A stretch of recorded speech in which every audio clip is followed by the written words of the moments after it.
नमस्कार दोस्तों, मैं नितेश आप सभी का स्वागत करता हूं आपके अपने YouTube चैनल स्टडी पॉइंट में। इस वीडियो में हम जो भारत की सबसे बड़ी सिविल सर्विस की परीक्षा है यूपीएससी जो आईएएस की परीक्षा है, उसके हम पेपर 2 जो सीसेट का पेपर हुआ था 10 अक्टूबर 2021 को, उसके हम रीजनिंग के क्वेश्चंस देखेंगे। वीडियो बनाने का मोटिव ये है, आप चाहे जिसकी भी तैयारी कर रहे हो, आपको ये लगे कि हाँ, यदि मैं यूपीएससी का क्वेश्चन कर सकता हूँ तो मैं किसी भी एग्जाम का क्वेश्चन कर सकता हूँ। बहुत ही मजा आने वाला है दोस्त। फिर आइए स्टार्ट करते हैं। 120 व्यक्तियों के समूह में 80 भारतीय हैं और शेष विदेशी हैं। इसके अतिरिक्त इस समूह में 70 व्यक्ति अंग्रेजी बोल सकते हैं। ऐसे भारतीयों की संख्या कितनी है जो अंग्रेजी बोल सकते हैं? 20, 30, 30 या उससे कम, 30 या उससे अधिक। देखो सर, क्या कह रहा है, टोटल कितने हैं? 120 हैं, जिसमें से 80 क्या हो गए? इंडियन हो गए। यदि 80 इंडियन हो गए तो 40 क्या होंगे? फॉरेनर। ओके, अब देखो सर, मान लो यदि 40 के 40 फॉरेनर इंग्लिश बोलते हैं तो कम से कम 30 तो ऐसे इंडियन होंगे जो इंग्लिश बोलेंगे। ओके, क्योंकि टोटल 70 लोग अपने क्या बोल रहे हैं? इंग्लिश। तो 30 तो इंडियन ऐसे कम से कम होंगे जो इंग्लिश बोलेंगे। लेकिन देखो सर, फॉरेनर क्या है? नेपाल के भी लोग हमारे लिए फॉरेनर है, पाकिस्तान के भी फॉरेनर है, श्रीलंका के भी फॉरेनर है। तो क्यों जरूरी नहीं है कि 40 के 40 फॉरेनर इंग्लिश बोले। अगर एक फॉरेनर एक भी कम फॉरेनर इंग्लिश नहीं बोलेगा तो किस में बढ़ेगा? यानी कि अगर 39 फॉरेनर इंग्लिश बोलता है तो इंडियन की बात करेंगे तो फिर 31 इंडियन आ जाएगा जो इंग्लिश बोलेगा। ओके, तो ऐसे केस में क्या होगा? हमें मिलता है एटलीस्ट, यानी कम से कम 30 तो ऐसे भारतीय हैं जो इंग्लिश बोलेंगे। लेकिन यदि फॉरेनर की संख्या में कम होगा तो इंग्लिश बोलने वाले भारतीयों की संख्या में क्या होगी? बढ़ोतरी होगी। तो ऐसे केस में आंसर क्या होगा? 30 या उससे अधिक, यानी 30 या उससे अधिक भारतीय ऐसे होंगे जो इंग्लिश बोलेंगे। ओके, आइए नेक्स्ट क्वेश्चन देखते हैं। इससे पहले अगर मैं ये पेपर जो दृष्टि आईएएस यानी विकास दिव्यकीर्ति सर की जो कोचिंग है दृष्टि आईएएस, उसके साइट से मैंने ये पेपर डाउनलोड किया है। उसके बाद मैंने रीजनिंग के क्वेश्चंस अलग किए हैं। अभी इस वीडियो में मैं रीजनिंग के क्वेश्चंस करा देता हूँ, फिर देखता हूँ अगर टाइम मिलता है तो फिर मैथ्स के भी क्वेश्चन मैं करा दूंगा। Okay, next. 2 कथनों और एक प्रश्न पर विचार कीजिए। प्रिया सीमा से 4 स्थान नीचे है और सबसे निचले स्थान से 31वें स्थान पर है। कथन 2 कहता है ईना सीमा से 2 स्थान ऊपर है और सबसे निचले स्थान से 37वें स्थान पर है। प्रश्न कहता है 40 विद्यार्थियों की कक्षा में, यानी कि टोटल स्टूडेंट कितने हो गए? 40 विद्यार्थियों की कक्षा में शीर्ष स्थान से सीमा का कौन सा स्थान है? ओके, सीमा का स्थान आपको बताना है। तो आइए पहले कथन 1 से फिर कथन 2 से निकालते हैं, देखते हैं क्या मिलता है। कह रहा है प्रिया सीमा से 4 स्थान नीचे है, यानी जो प्रिया है वो सीमा से 4 स्थान नीचे है। ठीक है, और निचले स्थान से 31वें स्थान पर है, यानी जो प्रिया है क्या है? निचले स्थान से 31वें स्थान पर है। ओके, तो अब बताओ नीचे से ये जो सीमा है इसका स्थान कौन सा हो जाएगा? 35वां। अब नीचे से हमें स्थान पता लग गया, टोटल हमें पता है 40 स्टूडेंट है, तो हम ऊपर से निकाल सकते हैं कि नहीं? जब ऊपर से निकालना होगा तो टोटल प्लस 1 माइनस नीचे से जो स्थान है, यानी कि टोटल 41, 40 और प्लस 1 41 माइनस 35, यानी कौन सा स्थान आ गया इसका? 6वां। यानी कि सीमा का स्थान हमें पहले स्टेटमेंट से मिल गया। दूसरे से चेक करते हैं।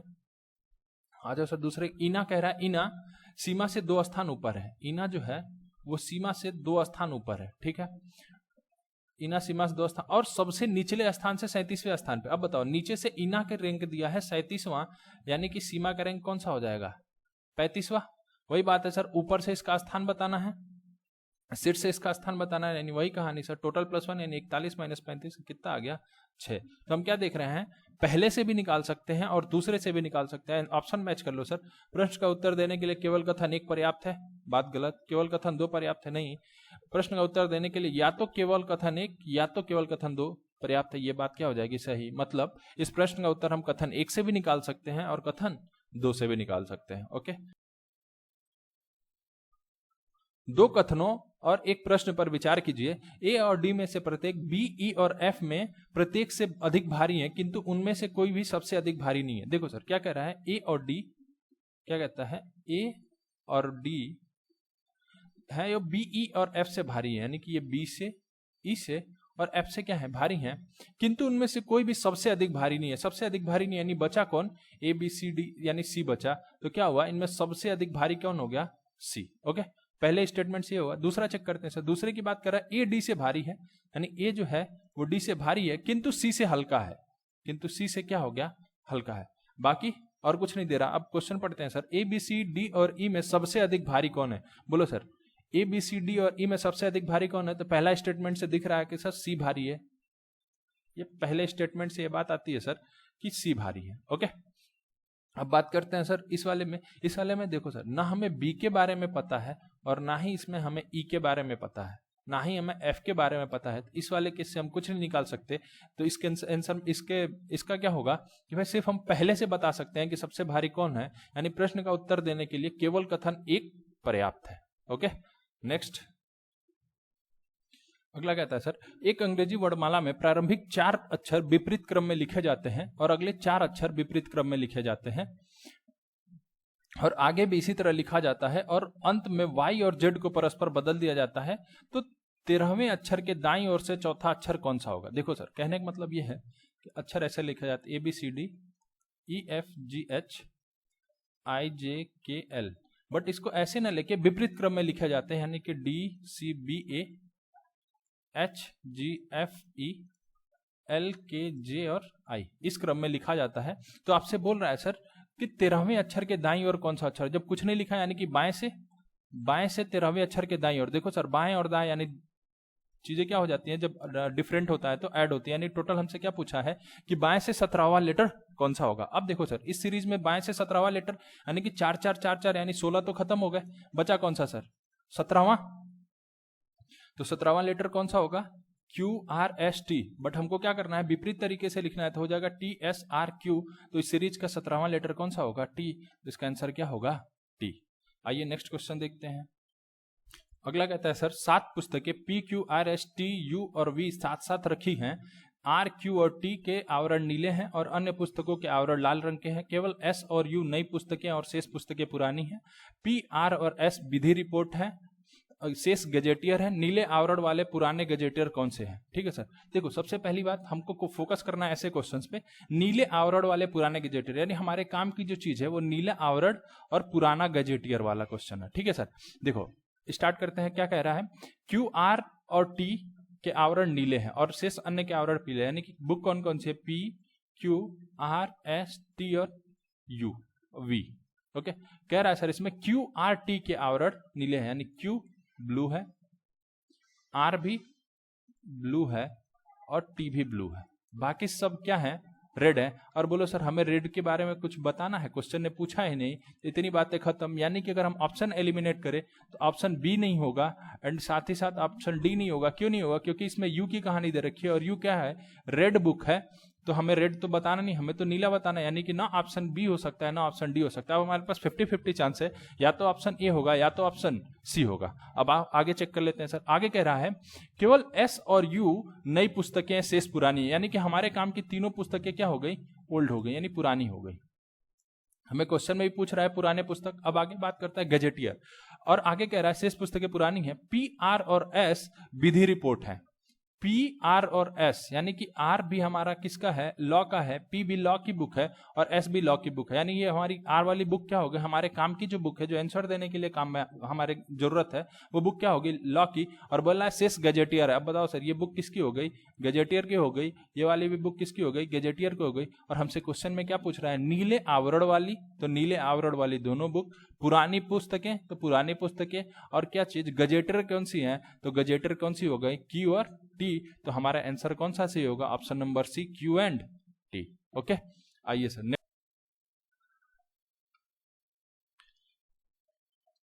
कह रहा सर दिए गए अनुक्रम में गलत पद को सही पद से बदले जहां विषम पद और सम पद समान पैटर्न का अनुसरण करते हैं। यानी क्या होगा? 3, 2, 7, 4, 13, 10, 21, 18, 31, 28, 43 और 40।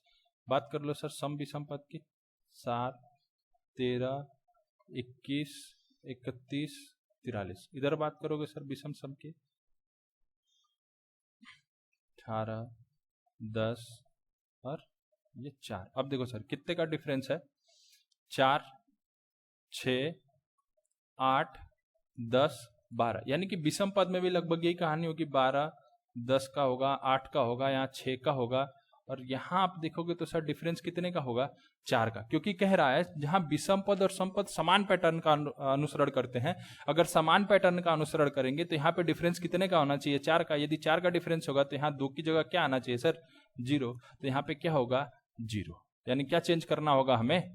0। ओके, नेक्स्ट कहता है सर एक अवयव दिया हुआ है, खाली स्थान पे क्या भरना है? देखो सर 7 10a यानी कि 7 और 3 10, 3 और 6 9, 10 और कितना 3 तो 13। इतनी बात तो कंफर्म हो गई सर, या तो दूसरा तीसरा चौथे में से होगा, पहला नहीं होगा। अब देखो सर एक पैटर्न फॉलो कर रहा है, ए बी और सी, ए बी और सी, फिर ए तो यहाँ क्या होगा? बी देन सी, तो क्या होगा इसका? 3b। ओके, आगे कह रहा है सर नीचे 2 पंक्तियों में 2 सम अनुक्रम दिए गए हैं, अगर अनुक्रम 2 में सी के स्थान पर क्या हो, यानी कि सेम पैटर्न फॉलो कर रहे हैं, दोनों श्रेणियां सेम पैटर्न फॉलो कर रही हैं। तो बताना है कि यदि पहला 5 है तो सी के स्थान पर क्या होगा? देखो सर क्या पैटर्न हो रहा है, पहले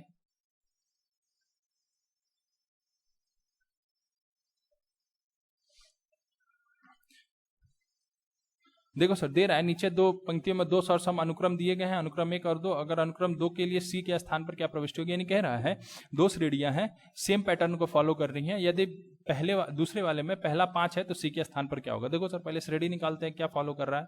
8 4 6 15 52.5 देन 2 3 6.25। देखो सर क्या हो रहा है यहाँ पे? Into 0.5 into 1.5 into 2.5 into 3.5 and so on into 4.5 and so on. ठीक है, अब देखो सर सेम मुझे इसमें भी लगाना है, तो हम क्या कर सकते हैं ऐसे केस में? 5 A B C D and so on. तो हमें क्या करना है? 5 यानी कि ये क्या होगा?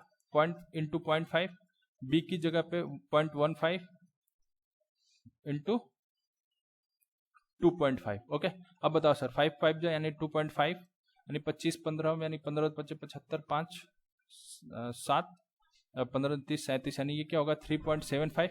अब अगला देखो सर, अगले में 3.75 इंटू 2.5 होगा, वो क्या होगा? सी। अब देखो ऑप्शन से देख लेते हैं सर, अगर मल्टीप्लीकेशन है तो 2.5 होने से रहा, 5 होने से रहा, 32 होने से रहा। 32 नहीं होगा सर क्योंकि बहुत ज्यादा होगा, ये क्या होगा? करीब 9 के अप्रॉक्स होगा, तो ये कितना आंसर आएगा?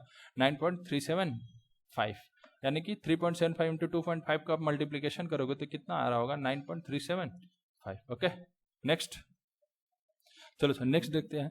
एक व्यक्ति एक्स स्थान ए से तथा एक अन्य व्यक्ति वाई स्थान बी से एक ही समय पर एक दूसरे की ओर चलना आरंभ करते हैं। दोनों स्थानों से के बीच की दूरी 15 किलोमीटर है, यानी कि 2 स्थान है, एक व्यक्ति ए और बी, ये हो गया ए, ये हो गया बी, इनके बीच की दूरी होगी सर 15 किलोमीटर। कह रहा है एक्स ये 1.5 किलोमीटर प्रति घंटा की एक समान चाल से चल रहा है, यानी कि यहाँ से एक्स चल रहा है 1.5 किलोमीटर पर आवर से। उसके बाद कह रहा है वाई प्रत्येक घंटे में पहले घंटे में 1 किलोमीटर पर घंटा की एक समान चाल से था, दूसरे घंटे 1.25 किलोमीटर, तीसरे घंटे वाई की बात कर रहा है। वाई पहले घंटे में 1 किलोमीटर पर घंटा की जा रहा है, अगले घंटे इसकी चाल बदल के 1.2 किलोमीटर पर आवर हो जा रही है, उसके अगले घंटे इसकी चाल बदल जा रही है 1.5 किलोमीटर पर, यानी 0.25 किलोमीटर पर आवर हर घंटे इसकी चाल बढ़ती जा रही है। ओके, तो अब देखो सर क्वेश्चन कह रहा है कि उन दोनों को मिलने में 5 घंटे का समय लगता है। अब देखो सर 5 घंटे में एक कितनी दूरी चलेगा? तो 1.5 किलोमीटर चल रहा है 1 घंटे में, तो 1.5 इंटू 5 यानी कितना चल रहा होगा सर? करीब 7.5 किलोमीटर। ए ने चला 7.5 किलोमीटर। अब बी कितना चलेगा 5 घंटे में? तो ऐड कर लो सर, पहले घंटे में 1 किलोमीटर, दूसरे घंटे में 1.25, तीसरे में 1.5, चौथे में चल रहा होगा 1.75 और पांचवें में चल रहा होगा 2 किलोमीटर। तो टोटल बी 5 घंटे में कितनी वाई 5 घंटे में कितनी दूरी चल रहा होगा? 2 3 4 5 6 0.25 और 0.75 यानी 7.5, यानी ये कितना चल गया? 7.5 किलोमीटर। ओके, तब बताओ सर ये चला 7.5 किलोमीटर, ये चला 7.5 किलो, 15 किलोमीटर की दूरी तय होगी, तो कितने घंटे में मिल रहा होंगे? ये 5 घंटे में। ओके, तो पहली बात क्या हो जाएगी? सही। दूसरा बात कर लेते हैं सर, वे दोनों ए तथा बी स्थानों के बीचों बीच मिलेंगे। तो स्वाभाविक सी बात है बीचों बीच मिलेंगे, क्यों? क्योंकि ये भी 7.5 किलोमीटर चल रहा है, ये भी 7.5 किलोमीटर चल रहा है, दोनों की मुलाकात कहाँ होगी? ठीक बीचों बीच होगी। तो इसका मतलब ये वाली भी बात क्या हो जाएगी? सही, यानी इसका आंसर होगा ए और 2 दोनों। ओके, नेक्स्ट ये है सिलॉग का क्वेश्चन। कह रहा है देखो सर बहुत सारे लोग इसको ऑप्शन फार्मूले से करते हैं सारी चीजें, मैं इसको डायग्राम बना के करता हूँ, आप चाहे जिस वे में करते हो उस वे में करो, मैं डायग्राम बना के करता हूँ, मैं वैसे आपको बता देता हूँ। कह रहा है कुछ बिल्लियाँ अलमारी हैं, कुछ बिल्लियाँ क्या हो गई? अलमारी हो गई, कुछ अलमारियाँ कुर्सी हैं, कुछ अलमारियां क्या हो गई, चेयर यानी कुर्सी हो गई, सभी कुर्सियां क्या है, मेज है, यानी सभी कुर्सियों की बात कर ले तो सभी क्या हो जाए, मेज यानी टेबल हो गए। अब देखो सर, निष्कर्ष कर रहा है कुछ अलमारियां निश्चित रूप से मेज है। हाँ सर, जो अलमारियां इस कुर्सी में आ गई वो निश्चित रूप से मेज होंगी, यानी पहली बात क्या हो जाएगी, सही। दूसरा कह रहा है कुछ बिल्लियां कुर्सी नहीं भी हो सकती हैं, यानी बिल्ली और कुर्सी के बीच में अगर पॉसिबिलिटी की बात करता है तो बात क्या हो जाएगी, सही। अगर ये बोलता है कुछ बिल्लियां निश्चित रूप से, तो बात क्या हो जाती है, गलत, यानी पॉसिबिलिटी की बात कर रहा है तो ये बात भी क्या हो जाएगी, सही। ओके, तो इसका आंसर क्या होगा, पहला और दूसरा दोनों सही, यानी निष्कर्ष पहला और दो दोनों निकलते हैं, यानी आंसर सी। ओके, नेक्स्ट अगला कहता है, एक दर्पण में अंग्रेजी वर्णमाला बड़े अक्षरों के यानी कि कैपिटल लेटर की बात कर रहा है कि व्यंजनों के प्रतिबिंब, ये ध्यान रखना सर इस क्वेश्चन में, व्यंजनों के प्रतिबिंबों का अवलोकन किया जाता है तो उनमें से उन प्रतिबिंबों की संख्या कितनी है जो अपनी मूल आकृति के समान दिखाई नहीं देते। ओके, देखो सर ये बात सिर्फ ध्यान रखना, इसमें व्यंजनों की बात की जा रही है। अब देखो सर, रीजनिंग का अगर रीजनिंग आप पढ़े होगा तो रीजनिंग का एक कंसेप्ट होता है कि ऐसे कितने लेटर होते हैं जिनके मिरर और वाटर इमेज दोनों समान होते हैं। मिरर एंड वाटर की बात करें, ऐसे 4 लेटर होते हैं जिनके मिरर और वाटर दोनों समान होते हैं। कौन कौन से होते हैं सर, HIOX। और ऐसे कितने लेटर होते हैं जिनके सिर्फ वाटर इमेज समान होते हैं, तो ऐसे 9 लेटर होते हैं सर जिनके वाटर इमेज समान होते हैं। वो कौन कौन से होते हैं sir, B, C, D, E, K और ये चारों H, I, O और X। अच्छा, ऐसे कितने लेटर होते हैं, तो ऐसे 11 लेटर होते हैं जिनके मिरर इमेज समान होते हैं। कौन कौन से हैं सर, तो बात करते हैं A, M, T, U, V, W, Y और कौन सा, ये चारों H, I, O, X। ठीक है सर, अब बताओ ऐसे 11 लेटर हो गए जिनके मिरर इमेज समान है, तो हम बता सकते हैं ना कि कितने के नहीं हैं, यानी कि टोटल लेटर कितने, 26 में से 11 यानी कि 15 ऐसे लेटर हैं जिनके मिरर इमेज समान नहीं होंगे। लेकिन क्वेश्चन को ध्यान रखना सर, क्या बोल रहा है, व्यंजनों की बात कर रहा है। अब बताओ सर इसमें वावेल है कौन सा है, देखो ए तो आ गया, ए, आई आ गया, ओ आ गया, यू आ गया, यानी ई अब एक बचा है, ई की एक बात बची हुई है, तो इसमें कौन सा है, ई है, एक यानी माइनस कर देंगे, कितने लेटर होंगे, ऐसे 14 लेटर होंगे, जिन 14 व्यंजन होंगे जिनके मूल आकृति के समान उसका प्रतिबिंब नहीं दिखेगा। तो आंसर क्या होगा इसका, 14। नेक्स्ट अगला क्वेश्चन सर डायरेक्शंस है। अगर हमसे ऑप्शन में सिर्फ ये पूछा होता किस दिशा में है तो हमें दूरी लिखने की जरूरत नहीं होती, बट हमसे दूरी ही पूछा है तो दूरी लिखने की जरूरत होगी। या फिर आप एक सेकंड कंसेप्ट होता है sir, east west north south करके आप बाएं उत्तर उत्तर करके चीजें काट के कर सकते हो, बट अभी हम डायग्राम से करते हैं इसको। क्या कहता है सर कि दक्षिण की ओर 10 किलोमीटर, एक बैंक कर्मचारी अपने घर से दक्षिण की ओर 10 किलोमीटर गाड़ी चलाता है। बोलो सर, ये कहानी हो जाती है ईस्ट वेस्ट नॉर्थ और साउथ, यानी पूरब पश्चिम उत्तर और दक्षिण। बोल रहा है सर दक्षिण की ओर 10 किलोमीटर गाड़ी चलाया, फिर वो अपने बाईं ओर मुड़ता है और 20 किलोमीटर गाड़ी चलाता है। यहाँ से इसका बायां के दर बाईं ओर मुड़ा और 20 किलोमीटर इसने गाड़ी चलाया। देन कहता है वो पुनः अपनी बाईं ओर मुड़ता है और 40 किलोमीटर गाड़ी चलाता है, यानी इसका बायां की दर कहीं इधर ये मुड़ा और 40 किलोमीटर टोटल गाड़ी चलाया। 40 चलाया यानी कि 10 यहाँ और 30 ऊपर, टोटल 40 किलोमीटर चलाया। फिर बोलता है सर फिर वो अपनी दाईं ओर मुड़ता है और 5 किलोमीटर गाड़ी चलाता है, यहाँ से और दाईं ओर मुड़ा और 5 किलोमीटर गाड़ी चलाया। देन बोलता है सर फिर दाईं ओर मुड़ता है और 30 किलोमीटर गाड़ी चलाता है, यहाँ से फिर दाईं ओर मुड़ा और 30 किलोमीटर गाड़ी चलाया। तो बोला है वह कार्यरत उसके बैंक और उसके घर के बीच की दूरी क्या है। बोलो सर बीच की दूरी करीब यही होगी, यानी ये दूरी हो गई 5 किलोमीटर और ये दूरी हो गई 20 किलोमीटर, यानी टोटल दूरी कितनी हो गई सर 25 किलोमीटर, यानी इसका आंसर कौन सा होगा, option number B 25 kilometre. Okay next, ये भी डायरेक्शन से है। कह रहा है एक महिला उत्तर की ओर 12 किलोमीटर दौड़ती है, फिर वो दक्षिण की ओर 6 किलोमीटर चलने पहुंचा। फिर वही कहानी सर, ईस्ट वेस्ट नॉर्थ और साउथ। कह रहा है एक महिला उत्तर की ओर 12 किलोमीटर दौड़ती है, महिला है उत्तर की ओर कितनी चली सर 12 किलोमीटर। उसके बाद कहता है दक्षिण की, फिर वह दक्षिण की ओर 6 किलोमीटर, 6 किलोमीटर ये क्या आ गई, रिवर्स आ गई। 6 किलोमीटर ये आगे रिवर्स, यानी कि अब ये 6 किलोमीटर आगे रिवर्स। बोल रहा है उसके पश्चात वो पूर्व की ओर 8 किलोमीटर दौड़ती है, इसके बाद ये पूर्व की ओर जाती है, कितना किलोमीटर 8 किलोमीटर। तो बोला अपने प्रारंभिक बिंदु से वह किस स्थान में है, पूछ रहा है ये इसका प्रारंभिक बिंदु होगा, यहाँ से किस स्थान में है, तो किस स्थान में होगा, ये स्थान कौन सा होगा, नॉर्थ ईस्ट यानी कि उत्तर पूर्व। अच्छा अब एंगल की भी बात कर रहा है, देखो सर ये 8 ये 6 ये टोटल 12, ये भी हो जाएगा 6, ये होगा 90 डिग्री। ये भुजा सबसे बड़ी, ये अगर 90 डिग्री होगा, ये बड़ी भुजा, तो बड़ी भुजा के सामने वाला कोण क्या होगा बड़ा होगा तो ये जो एंगल होगा हमेशा 45 डिग्री से क्या होगा, अधिक होगा। तो आंसर क्या होगा, उत्तर पूर्व में 45 डिग्री से अधिक के कोण पे। अधिक कोण क्यों हो रहा है, जो छोटी भुजा है उसके सामने का कोण छोटा होगा और जो भुजा बड़ी है उसके सामने का कोण क्या होगा, बड़ा होगा। ओके, तो ये क्या होगा, बड़ा 45 डिग्री से अधिक का कोण और उत्तर पूर्व दिशा में 45 डिग्री से अधिक के कोण पर। Okay, next question. अगला देखो सर, अगला सिलॉक से कह रहा है, वही डायग्राम से करते हैं सर हम। कुछ रेडियो मोबाइल हैं, कुछ रेडियो जो है वो मोबाइल हैं, सभी मोबाइल कंप्यूटर हैं, सभी मोबाइल जो हो जाएंगे ये कंप्यूटर हो जाएंगे। कुछ कंप्यूटर घड़ी है, कुछ कंप्यूटर क्या हो गए, वॉच। इसमें हम जो डायग्राम बनाते हैं हमेशा लिस्ट टचिंग डायग्राम बनाते हैं, तो हमेशा आंसर आपका जो होगा परफेक्ट निकलेगा। अब देखो सर क्या कहता है, कुछ रेडियो निश्चित रूप से घड़ी हैं, कुछ रेडियो निश्चित रूप से घड़ी है, ये बात क्या हो जाएगी, गलत। अगर यही पॉसिबिलिटी कहता कि कुछ रेडियो के घड़ी होने की एक संभावना है तो बात हो जाती सही, लेकिन निश्चित रूप से बोल रहा है तो बात क्या हो जाएगी, गलत। दूसरा कह रहा है कुछ मोबाइल निश्चित रूप से घड़ी है, कुछ मोबाइल निश्चित रूप से घड़ी है, ये भी हो जाएगी बात गलत। अगर ये कहता कि कुछ मोबाइल के घड़ी होने की एक संभावना है तो बात हो जाती सही, लेकिन अगर निश्चित रूप से बोल रहा है तो बात क्या हो जाएगी, गलत। यानी इस केस में निष्कर्ष 1 और 2 दोनों गलत निकलता है, यानी कौन सा होगा, ऑप्शन नंबर डी, न तो 1 और न ही निष्कर्ष 2। ओके, आइए देखते हैं अगला क्वेश्चन।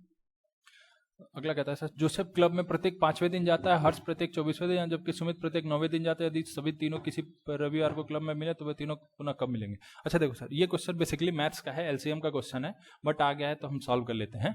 बाकी मैथ्स के भी क्वेश्चन मैं देखता हूँ, जब भी मुझे टाइम मिलता है तो मैथ्स के क्वेश्चन भी करा दूंगा इस पेपर के। तो कह रहा है सर, जोसेफ 5वें दिन और हर्ष प्रत्येक 24वें दिन और सुमित की बात करता है ये 9वें दिन जाता है। बोला किसी पे ये संडे के दिन, एक दिन रविवार के दिन मिले हैं, तो अगले दिन अगली बार ये कब मिलेंगे और जब मिलेंगे तो उसका कौन सा दिन होगा। तो पहले देखते हैं सर कितने दिन बाद मिलेंगे। तो हम बात करते हैं 5 24, यानी इनका एचसीएफ निकालेंगे तो 5 24 यानी 3 × 8। 9 की बात करते हैं तो 3 × 3 यानी 1 3 यहाँ से खत्म, यानी कि 5 × 8 40 और 9 × 36 यानी 360 इसका क्या हो जाएगा, एलसीएम। अब देखो सर 360 दिन बाद मिलेंगे, हम डेज के डेज कितने दिन बाद रिपीट होता है, तो 7 दिन बाद। तो हम कितना रिमाइंडर आएगा उतने दिन बाद ये मिलेंगे, तो 60 यानी कि 7 5 35 10 यानी कि 3 आएगा रिमाइंडर इसका, यानी क्या होगा 3 दिन बाद वाला दिन, यानी 3 दिन आगे वाला दिन। तो अब बताओ सर, संडे को मिले हैं, संडे से 3 दिन बाद यानी मंडे ट्यूसडे वेडनेसडे, यानी दिन कौन सा होगा, बुधवार। यानी किस दिन मिलेंगे, ये बुधवार के दिन। बात क्लियर। ओके सर, आइए नेक्स्ट क्वेश्चन देखते हैं। अगला देखो सर, एक श्रेणी की बात करता है तो ऐसे क्वेश्चंस का करने का ट्रिक क्या होता है सर, पहले काउंट कर लो कितने लेटर है, उसको बांट दो। तो कितने लेटर, उसको बांट दिया जाता है अलग अलग पार्ट में। जैसे 16 आया तो 4 4 का पार्ट हो सकता है, पॉसिबिलिटी चेक कर लेते हैं। कभी 8 8 का पार्ट हो सकता है, वो पॉसिबिलिटी चेक करने पे होता है।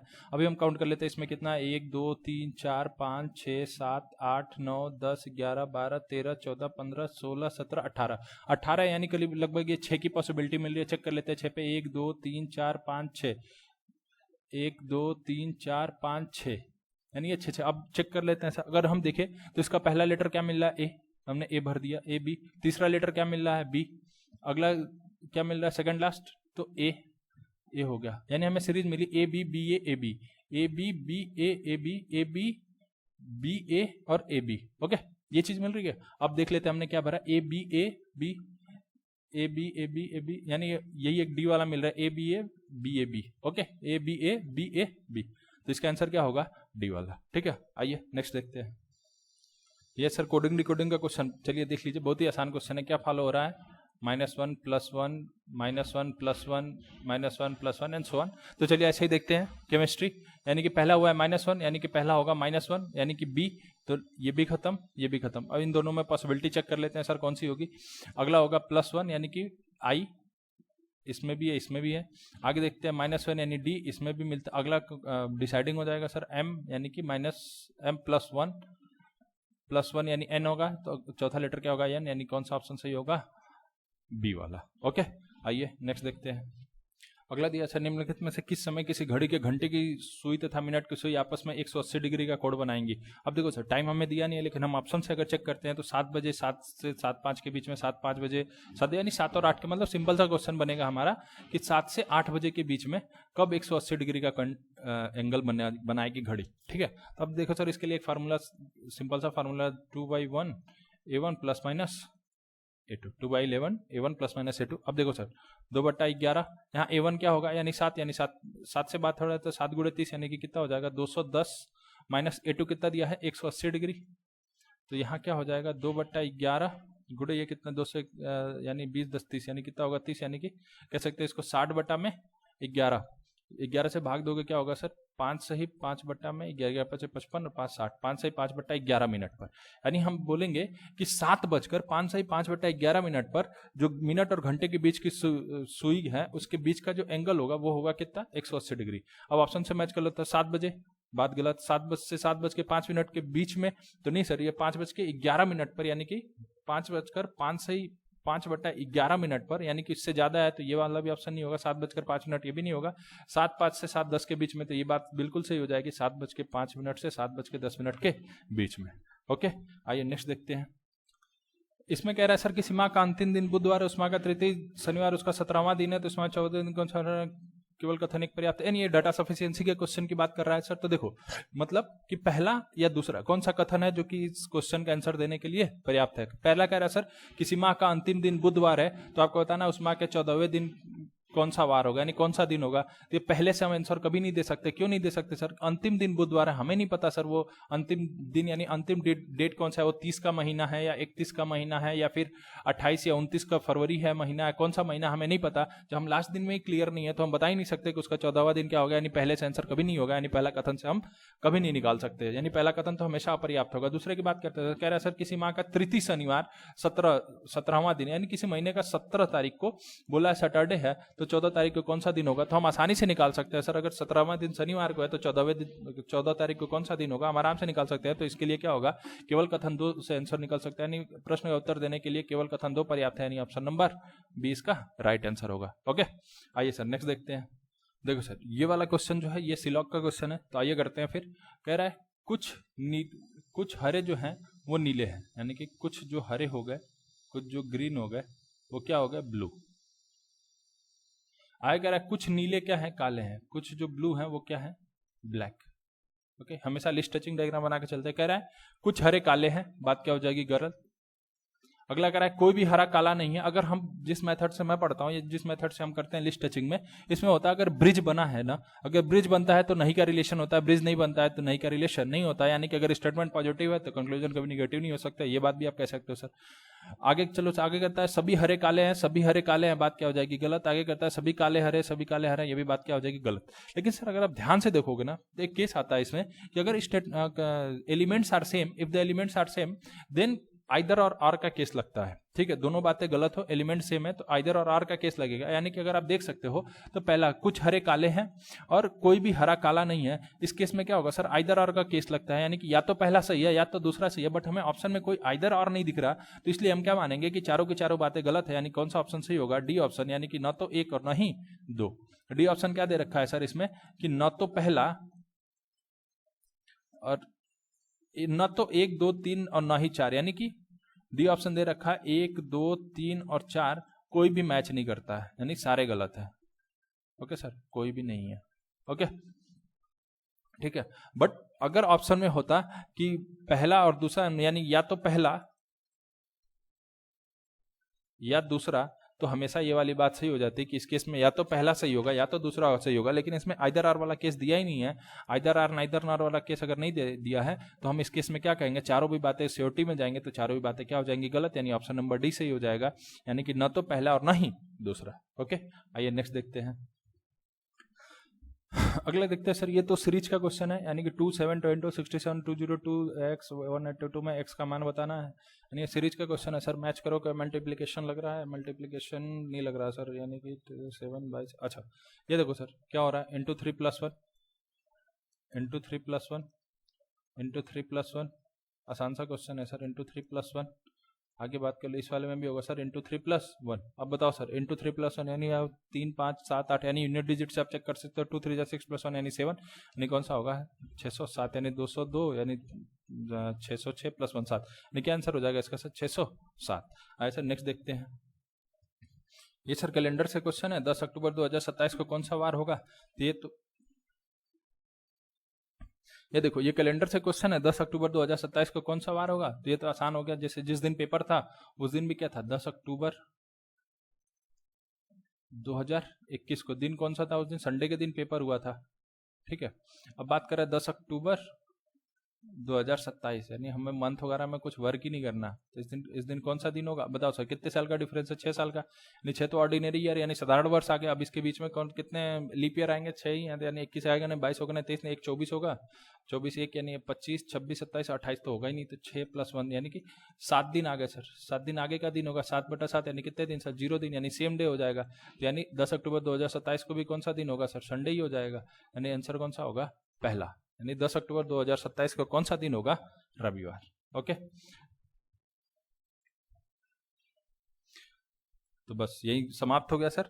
अगर वीडियो पसंद आए तो लाइक करें, शेयर करें तथा साथ ही साथ चैनल को सब्सक्राइब करें और बेल आइकन भी प्रेस कर दें, जिससे जो कोई भी वीडियो अपलोड हो तो उसका नोटिफिकेशन आपको मिले। अभी सर हमने करा दिया रीजनिंग का भी, देखता हूं अगर मुझे टाइम मिलता है तो मैं इस पेपर में मैथ्स के भी कुछ क्वेश्चन आ रखे थे, तो मैथ्स के भी क्वेश्चन मैं करा दूंगा अभी जब टाइम मुझे मिलता है तो। ठीक है सर, ये कराने का मेन एम ये था सर कि आप रियलाइज करो कि अगर आप यूपीएससी यानी कि इंडिया के सबसे बड़े एग्जाम के क्वेश्चन कर सकते हो, तो फिर जिसकी आप प्रिपरेशन कर रहे हो या फिर एसएससी, रेलवे, बैंक, ये सब क्या चीज़ है। ठीक है, तो आप करो, पूरी कॉन्फिडेंस के साथ तैयारी करो, लगे रहो। ओके, नमस्कार, जय हिंद।